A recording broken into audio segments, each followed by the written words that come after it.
আসসালামু আলাইকুম এভরিওয়ান, কেমন আছেন আপনারা? আশা করছি অনেক ভালো আছেন। আলহামদুলিল্লাহ আমিও অনেক ভালো আছি আমার পরিবারের সদস্যদের নিয়ে। আজকে নতুন আরেকটা ব্লগ নিয়ে আপনাদের কাছে আশা করছি অনেক ভালো লাগবে। আর ভালো লাগলে প্লিজ আমার ভিডিওটি দেখার অনুরোধ রইল।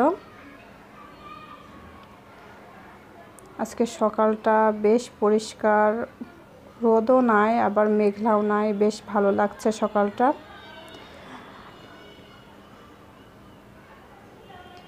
আজকে আমার হাজবেন্ডের দুজনের অনেক প্রিয় একটা ব্রেকফাস্ট, ভারী খাবারই খাবো আজকে সকালে, যেহেতু ঠান্ডা ঠান্ডা আবহাওয়া আছে। খিচুড়ি রান্না করব। খিচুড়ির রেসিপি এর আগে আমি আপনাদের কাছে শেয়ার করেছি অলরেডি, আজকের পুরোপুরি শেয়ার করছি না। একটু খাসির মাংস রান্না করা আছে, সেটা দিয়েই খিচুড়িটা রান্না করব আজকে। আর খিচুড়ির সঙ্গে সবচেয়ে মজার ইয়ামি ভর্তা হচ্ছে মরিচ ভর্তা করব। খিচুড়ির সঙ্গে মরিচ ভর্তা এত মজার হয় যে কি বলবো, খেলে পরে বুঝতে পারবেন। এখানে আমি চালগুলো ভাজা ভাজা করে নিয়েছি, আর পরিমাণ মতো পানি, আমি খিচুড়িতে যে পরিমাণ পানি লাগবে সে পরিমাণ পানি আমি গরম করে রেখেছিলাম, সেগুলো দিয়ে দিলাম।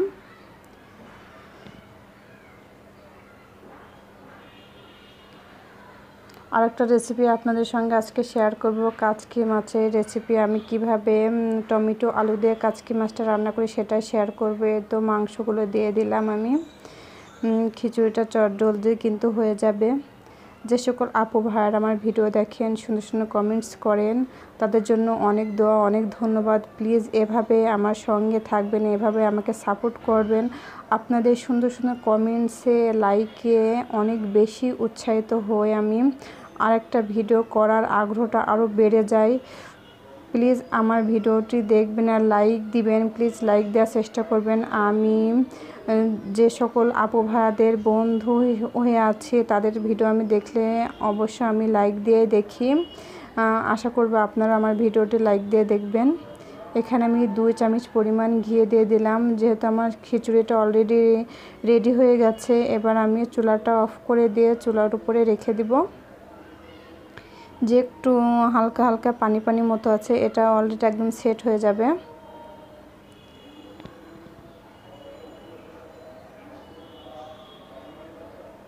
তো চুলা আমি বন্ধ করে দিয়েছি।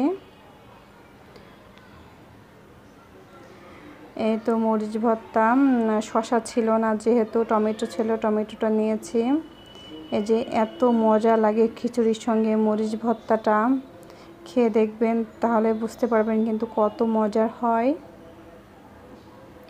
আমার হাজব্যান্ডের দুজনেরই নাস্তাটা রেডি করে নিয়েছি। নাস্তা বলতে ভারী খাবারটাই রেডি করে নিয়েছে। এখন আমরা দুজনই খেয়ে নিব।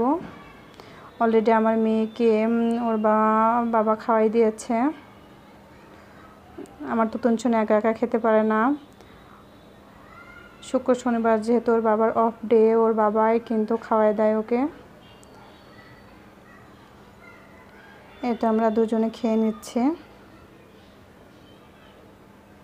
সকালে আজকে একদম ভারী খাবার হয়ে গেছে আর ভীষণ মজা করে খেয়েছি।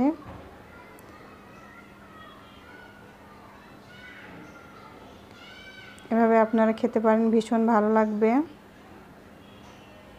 আর আমার ভিডিওটি যদি ভালো লেগে থাকে তাহলে প্লিজ আমার চ্যানেলটিকে সাবস্ক্রাইব করে পাশে থাকা বেল আইকনটি প্রেস করে দিবেন, যেন আমার ভিডিও দেওয়ার সঙ্গে সঙ্গে আপনাদের কাছে পৌঁছে যায় আর আপনার সুবিধা মতো আপনারা দেখে নিতে পারেন।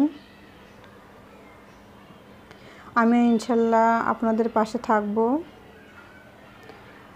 আসলে একা কেউ কখনো এগোতে পারে না, সবাই সবার সহযোগিতায় এগোতে পারে। আর ইদানিং এমন একটা সমস্যা হয়েছে, সাবস্ক্রাইবার যেভাবে কাটতেছে কি বলবো, ভীষণ মন খারাপ হয়ে যায়। আমরা ছোটোখাটো ইউটিউবার, খুব ভালোবেসে ভালো লাগা থেকে কিন্তু ব্লগ করি, আর এভাবে কাটলে তো ভীষণ খারাপ লাগে।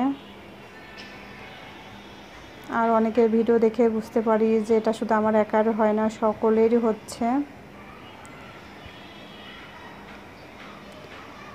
এ তো খাবার শেষ করে আমি আমাদের করিডোরটা দেখছি। আমাদের অনেক ভাবে নতুন নতুন গাছ নিয়েছে, যেহেতু বর্ষার সিজন চলে এসছে। এখন গাছ লাগানোর সবচেয়ে ভালো সময়।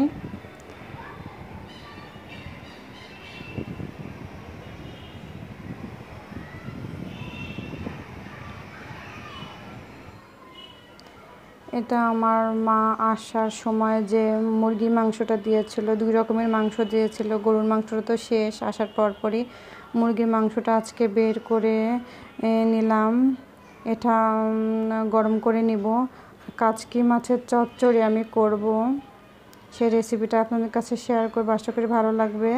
এখানে কাঁচা মরিচ, রসুন, কোচানো পেঁয়াজ দিয়ে নিয়েছি, স্বাদ মতো লবণ, ধনিয়া গুঁড়া 1 চামচ পরিমাণ, হলুদের গুঁড়া 1 চামচ পরিমাণ, মরিচের গুঁড়া 1.5 চামচ পরিমাণ দিয়ে দিচ্ছি। যেহেতু আমি একটু ঝাল ঝাল করব, আমার মেয়ে এমনিতে খেতে পারবে না, ছোটো মাছ যেহেতু, সে কারণে ও যখন খাবে না সেহেতু আমি ঝাল ঝাল করব। এখানে আমি সরিষার তেল দিয়ে রান্না করব। আর গোটা জিরা দিয়ে দিয়েছি, এর আগেও দিয়ে দিয়েছিলাম, আরেকটু দিয়ে দিয়েছি। এবার খুব ভালো করে হাত দিয়ে আমি মাখিয়ে নিব। এই কাচকি মাছের চচ্চড়িতে এত মজা হয়েছিল যে এটা দিয়েই কিন্তু আমি খেয়েছি, ভাত খেয়েছি, এত মজা লেগেছিল। এই যে আমি টমেটো আর আলুগুলো দিয়ে দিয়েছি। এবার আমি ভালো করে আস্তে আস্তে মাখিয়ে নিব।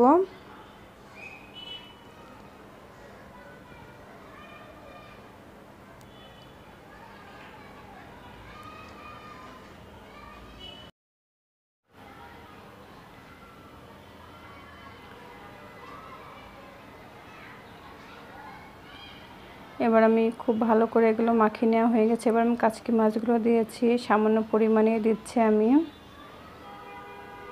এবার আলতো হাতে একটু ভালো করে মাখিয়ে নিতে হবে যেন মাছগুলো গলে না যায়।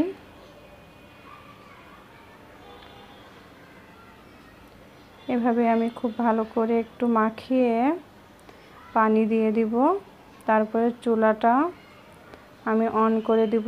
এই তো আমার মাখানো একদম পারফেক্ট হয়ে গেছে। আমি এই বাটির 1 বাটি পরিমাণ পানি দিয়ে দিয়েছি খুব ভালো করে। এবার ঢাকনা দিয়ে ঢেকে দিব। মাছটা আমার মাঝে শুধু একবার নাড়া দিয়ে দিব, মাছটা আমার অলরেডি হয়ে যাবে।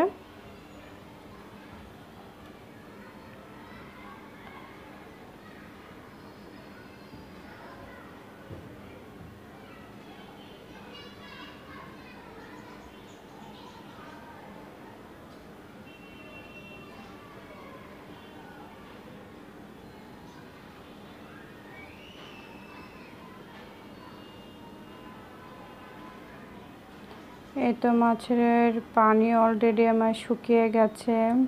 দেখুন কত সুন্দর কালার হয়ে গেছে। মাছটা আমার অলরেডি একদম রেডি হয়ে গেছে।